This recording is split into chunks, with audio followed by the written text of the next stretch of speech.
भागो, जल्दी जल्दी भागो यहाँ से, इस बार की ठंड ने तो हम सबको बर्बाद कर डाला। अरे अम्मा, हमें क्या बोल रही हो, हम तो भाग ही रहे हैं। विनोद, उसकी माँ और उसकी बीवी मधु एक साथ भाग रहे थे क्योंकि शीतलहर बहुत तेज थी।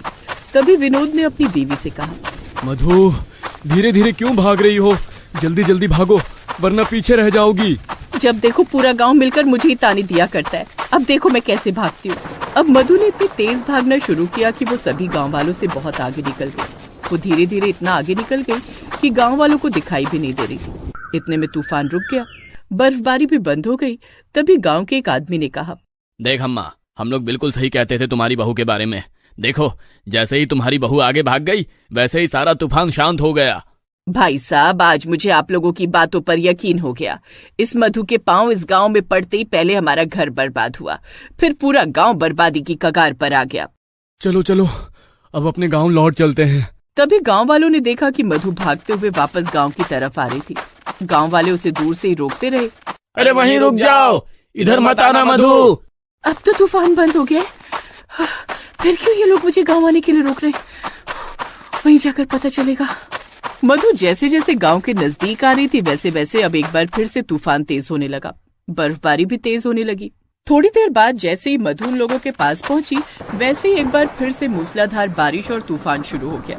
तभी विनोद ने उसके बाल पकड़े और कहा, मधु, पूरा गांव जब तुमको रोक रहा था तो तुम्हें यहाँ आने की क्या जरूरत थी? तुम एक नंबर की कलंकनी हो, इस गांव पर, हमारे परिवार पर कलंक हो तुम। अरे मुझे तुमसे शादी ही नहीं करनी चाहिए थी। जहाँ तुम्हारे पैर पड़ते हैं वहीं विनाश चालू हो जाता है। चल, तुझे गांव के बाहर छोड़कर आता हूँ और दोबारा इधर मुड़कर भी मत आना। ये आप क्या कर रहे? अरे छोड़िए मुझे, दर्द हो रहा है, छोड़िए। विनोद ने उसकी एक न सुनी और उसे गांव के बाहर छोड़कर वापस आ गया। अब एक बार फिर से तूफान शांत हो गया। गांव वालों में खुशी की लहर दौड़ गई। सभी गांव वाले गांव के अंदर फिर से पहुंच गए। अब तूफान बिल्कुल शांत था। हल्की हल्की धूप भी निकलने लगी। आप सभी गांव वालों का मैं कैसे शुक्रिया अदा करूं, मुझे समझ में ही नहीं आता। आप लोगों ने बार बार मुझे मना किया कि उस औरत को अपने घर की बहू मत बनाओ, लेकिन मैं बार बार विनोद की बातों में आ जाती थी। अब मैं उसके कदम न अपने घर में पड़ने दूंगी और न ही इस गांव में। सभी लोग अपने अपने घरों में चले गए। सभी को लगता था कि ये सब कुछ मधु की वजह से हो रहा है। दूसरी तरफ मधु रोती बिलखती हुई किसी जंगल में पहुंच गई। वो बरगद के पेड़ के नीचे बैठकर रोने लगी। हे भगवान, तूने मुझे कलंकिनी क्यों बनाया? पहले तो गांव वाले ही कहते थे, अब सासू माँ और मेरे पति भी मुझे कलंकिनी ही समझते हैं। जहाँ मेरे पैर पड़ते हैं वहाँ बर्बादी शुरू हो जाती है। अब मैं क्या करूँ? तभी मधु की नजर एक गाय पर गई। वो गाय ठंड की वजह से ठिठुर रही थी। मधु उठकर गाय के पास गई और उसे सहलाने लगी। हे गाय माता, आपका और मेरा अब इस दुनिया में कोई नहीं है। मैं तो अपनी जान देने जा रही थी, पर आपके लिए अब मैं जिंदा रहूंगी। धीरे धीरे शाम हो गई। एक बार फिर से हल्की हल्की बारिश शुरू हो गई। तभी मधु की नजर एक लकड़हारे पर गई जो कि लकड़ी काट रहा था। मुझे इस गाय के रहने के लिए कुछ इंतजाम करना होगा। मधु भागकर उस लकड़हारे के पास गई। भाई साहब, क्या आपकी कुल्हाड़ी मुझे थोड़ी देर के लिए मिल सकती है? हाँ हाँ बहन, क्यों नहीं, लेकिन आप इतनी ठंड में अकेली जंगल में क्या कर रही हो? अरे भैया, मेरा इस दुनिया में कोई नहीं है। इस गाय को मैंने ठंड में तड़पते हुए देखा तो सोचा लकड़ी काटकर कुछ बना लेती हूँ, वहीं हम दोनों एक साथ रह लेंगे। चिंता मत कीजिए, वो देखिए एक बहुत बड़ा पेड़ है, वहीं कुछ बना लेना, मैं भी आपकी मदद कर दूंगा। नहीं भैया, मेरे पिताजी बढ़ई हैं, मुझे भी सारा काम आता है। मुझे बस थोड़ी सी कीले और फेविकोल लाकर दे देना, मैं सब कुछ बना लूंगी। मधु ने उस बड़े से पेड़ को अंदर के नीचे की तरफ से खोखला कर दिया, जिसमें गाय के रहने के लिए बहुत अच्छी जगह बन गई। उसके बाद मधु ने ढेर सारी लकड़ियां काटकर एक बहुत ही खूबसूरत बेड बनाया। कुछ ही दिनों में मधु ने उस लकड़हारे के साथ मिलकर लकड़ी का एक बेहद ही खूबसूरत घर बनाकर तैयार कर दिया। अरे, तुमने तो इस पेड़ को फिर से जिंदा कर दिया। भाई, अब मुझे पेड़ का घर बनाने में मजा आने लगा है, तो कल से हम लोग इस पेड़ के ऊपर भी एक घर बनाएंगे, जहाँ मैं अपने पति और सासू माँ की फोटो लगाऊंगी और इसी को अपना ससुराल मानकर जिंदगी बिता दूंगी। अगले दिन मधु ने उस लकड़हारे के साथ मिलकर पेड़ के ऊपर डालियों पर घर बना दिया और नीचे से एक सीढ़ी लगा दी, जो देखने में बेहद खूबसूरत लग रहा था। अब मधु उस गाय के साथ उस पेड़ के घर में रहने लगी। अगले दिन उसे अचानक उल्टियां आनी शुरू हुई। तब उसे पता चला कि वो गर्भवती है। गाय माता, आपको पता है, भगवान ने मुझे जीने का एक और मकसद दे दिया है आपके अलावा। मैं माँ बनने वाली हूँ। और 9 महीने बाद उसने एक बेटे को जन्म दिया। कितना प्यारा है मेरा बच्चा। अब मैं तुझे पढ़ाऊंगी, लिखाऊंगी और इस काबिल बनाऊंगी कि मेरे ऊपर लगा कलंकिनी का दाग हमेशा के लिए मिट जाए। मधु ने उस खूबसूरत घर में उस लकड़हारे की मदद से एक खूबसूरत रेस्टोरेंट खोल लिया। धीरे धीरे कुछ लोग आए और जंगल में पेड़ के ऊपर बना घर देखकर लोग सेल्फी लेने लगे। दिन भर उस रेस्टोरेंट में भीड़ लगी रहती थी। इसी तरह मधु का लड़का रौनक पढ़ लिख कर जवान हो गया। वहीं दूसरी तरफ उसके ससुराल में हर वक्त तूफान आता रहता था। एक रोज सभी गांव वाले इकट्ठा हुए। भाई साहब, आपने तो कहा था ये सब कुछ मेरी बहू की वजह से हो रहा था। अब क्या हुआ? जब से बहू गई है तब से तो हर दिन इस गांव में तूफान आता है। अब तो हम सबके घर भी उजड़ गए। हम सब लोग सड़क पर तंबू बनाकर रहते हैं। इतने साल बीत गए, पता नहीं कहाँ होगी मेरी मधु। हमें तो लगा था सब आपकी बहू की वजह से ही हो रहा है, लेकिन उसके जाने के बाद तो और भी ज्यादा परेशानी आ गई इस गांव में। प्रधान जी गांव छोड़कर चले गए, हम सबको अकेला छोड़ दिया उन्होंने। हम सब तो बर्बाद हो गए, कोई भीख देने वाला भी नहीं है अब। माँ, चाचा ने बहुत सही आइडिया दिया है। हम दोनों को किसी न किसी तरह जिंदा तो रहना ही पड़ेगा। चलो शहर चलकर भीख ही मांगते हैं। इतने में गांव में एक लग्जरी कार आकर रुकी, जिससे रौनक बाहर निकला। वो सूट बूट में था तो लोगों ने सोचा कोई बड़ा आदमी है, इसलिए सब उसके पास आए। आओ आओ साहब आओ। इस गांव की तरफ लोगों ने देखना ही छोड़ दिया। आप भले इंसान हैं जो यहाँ आए। देखिए, मेरी माँ ने मुझे यहाँ भेजा है। मैं बहुत बड़ा रेस्टोरेंट और होटल खोलना चाहता था, तो मेरी माँ ने मुझे यही गांव सजेस्ट किया। यहाँ मुझे जमीन मिल जाएगी। अरे बेटा, तुम्हारा बड़ा उपकार होगा कि इस गांव में तुम धंधा खोल लोगे। तुम्हारी वजह से ये गांव फिर से जी उठेगा। रौनक ने चारों तरफ निगाह घुमाकर देखा तो उस गांव में एक भी घर नहीं था। पुराने घर सारे टूटे फूटे पड़े थे, सब तंबू बनाकर रह रहे थे। पता नहीं मेरी माँ ने मुझे इस गांव में होटल खोलने को क्यों बोल दिया। माँ की बात तो टाल नहीं सकता। तो बताइए, गांव में जमीन लेने के लिए किससे बात करनी पड़ेगी? क्योंकि मैं कल से ही काम शुरू करना चाहता हूँ, और अगर आप लोग काम करना चाहें तो कर सकते हैं। मुझे कम से कम 200 लोगों की जरूरत पड़ेगी। ये सुनकर गांव वालों को ऐसा लगा जैसे कोई भगवान आ गया है। बेटा, इस गांव में तुम कहीं भी होटल खोलो, तुम्हें कोई पैसा देने की जरूरत नहीं है। ये हम सबकी ही जमीनें हैं। ठीक है, कल हमारे आदमी आएंगे, उन्हें जगह बता देना, वो काम चालू कर देंगे। फिर मैं उद्घाटन वाले दिन अपनी माँ को लेकर आऊंगा। जरूर बेटा, हम भी तुम्हारी माँ से मिलना चाहेंगे जिसने तुझ जैसे देवता को जन्म दिया। अगले दिन से ही कारीगरों ने उस गांव में एक बहुत बड़ा रेस्टोरेंट कम होटल बनाना शुरू किया। कुछ महीनों बाद होटल बनकर तैयार हुआ। रौनक अपनी माँ को लेकर लग्जरी कार से उस गांव में दाखिल हुआ। जैसे ही उसकी माँ कार से उतरी, वैसे ही पूरा गांव अचंभे में पड़ गया। सबकी आंखें फटी की फटी रह गईं। विनोद, ये तो बहू है, चाचा पहचाना?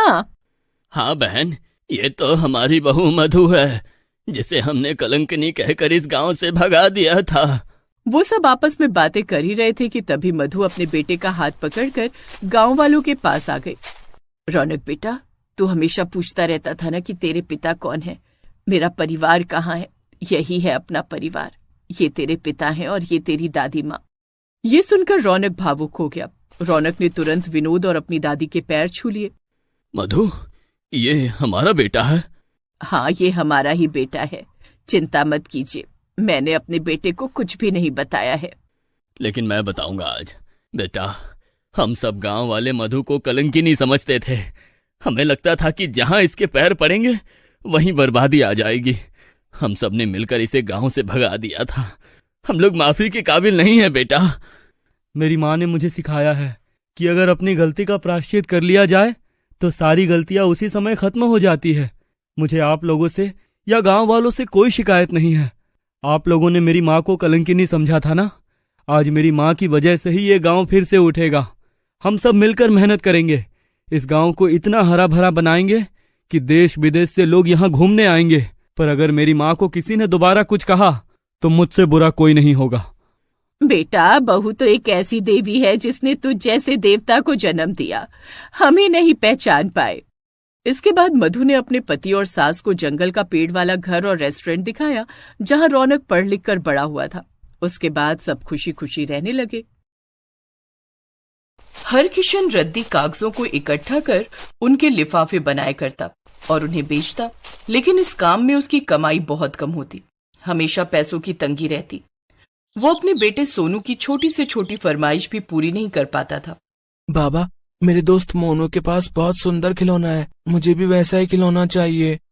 अब सोनू बेटे, मैं तेरे लिए खिलौना ला दूंगा, तू पहले लिफाफे बनाने में मेरी मदद कर। ठीक है बाबा। सोनू लिफाफा बनाने में हरकिशन की मदद करने लगता है। सोनू को रद्दी कागजों से खिलौने बनाने का बहुत शौक था। बाबा, मैं ये कागज के टुकड़े ले लूं? अरे ये तो रद्दी कागज है सोनू, तू इनका क्या करेगा? बाबा, मैं इनसे तितली, हवाई जहाज बनाऊंगा। अच्छा, ले ले। तभी हरकिशन की पत्नी रमैया सोनू को आवाज लगाती है। सोनू, तूने पहले से ही घर में रद्दी कागजों का ढेर लगा दिया है, पहले उन्हें साफ कर। माँ, मैं उन कागजों से ना खिलौने बनाऊंगा। तेरे खिलौनों के चक्कर में पूरा घर गंदा हो गया है। मैं अभी आता हूँ माँ। सोनू खेलने चला जाता है। फटी हुई साड़ी में लिपटी रमैया हरकिशन के लिए चाय लेकर आती है। वो देखती है कि हरकिशन की आंखों में आंसू भरे हुए थे। सोनू के बाबा, क्या बात है, आपकी आंखों में आंसू? सोनू की माँ, तुम तो जानती ही हो कि लिफाफे बेचकर कितने कम पैसे मिलते हैं। बड़ी मेहनत से रद्दी कागजों को ढूंढता हूँ, फिर लिफाफे बनाता हूँ, लेकिन इतने पैसे भी नहीं कमा पाता कि अपने इकलौते बेटे सोनू की ख्वाहिश पूरी कर सकूं। मैं तो सोनू को पढ़ाना चाहता हूँ, लेकिन पैसे न होने के कारण उसे स्कूल नहीं भेज सकता। आप तो जानते हैं कि हमें 2 वक्त की रोटी नसीब हो जाए तो वही हमारी खुशकिस्मती होती है। हम कैसे अपने बेटे को पढ़ा पाएंगे, लेकिन आप चिंता मत कीजिए, भगवान हमारी मदद जरूर करेंगे, हमारे पास भी पैसा होगा। लेकिन कैसे होगा ये अब?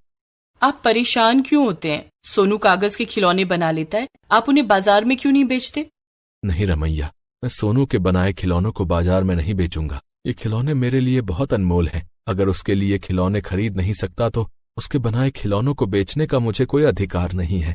तो क्या हुआ सोनू के बाबा, खिलौने तो फिर बन जाएंगे। अगर आप उन खिलौनों को बाजार में बेचेंगे तो हमारी कुछ ज्यादा कमाई हो जाएगी, वे पैसे हमारे काम आएंगे। ठीक है, मैं सोनू से कह देता हूँ कि रोज कागज के खिलौने बनाया करे। उस दिन सोनू जब घर आता है तो हरकिशन उसे कागज के खिलौने बनाने के लिए कहता है।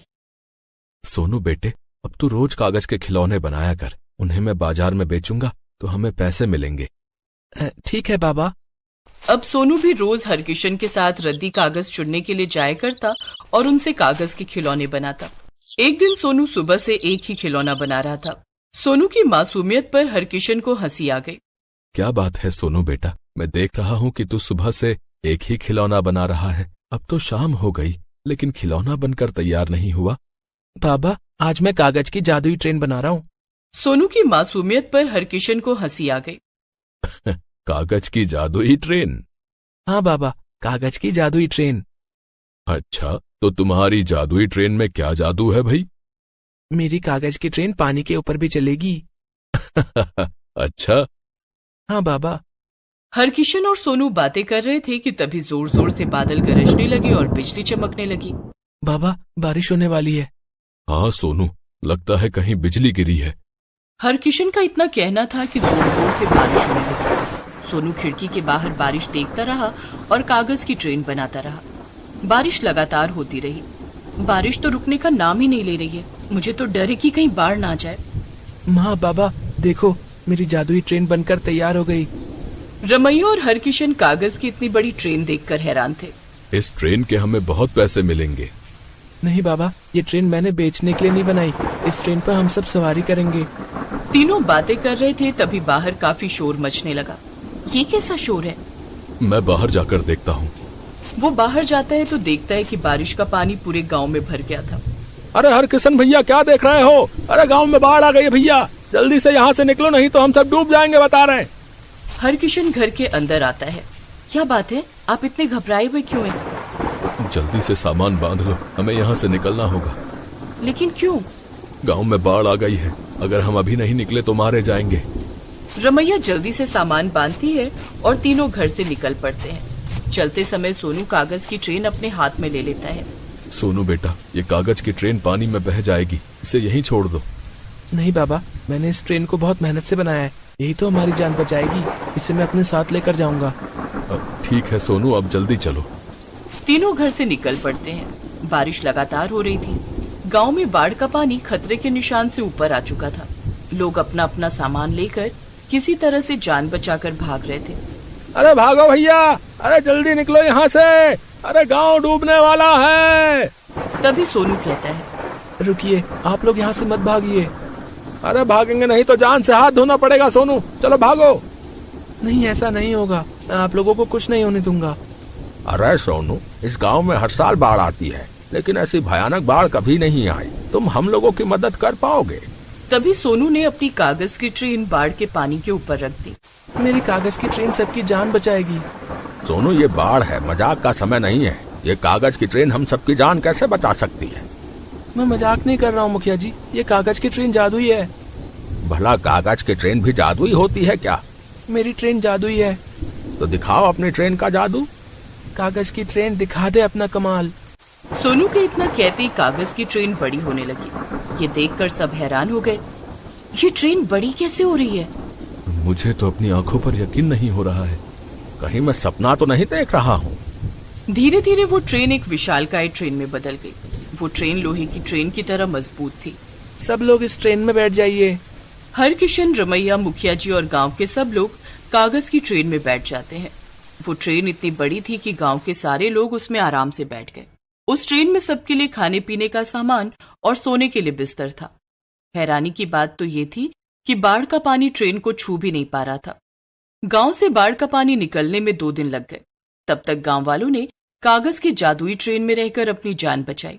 बाढ़ का पानी उतर जाने के बाद सब लोग ट्रेन से नीचे उतर गए, जिसके बाद जादुई ट्रेन वापस अपने असली रूप में आ गई और सिकुड़कर छोटी हो गई।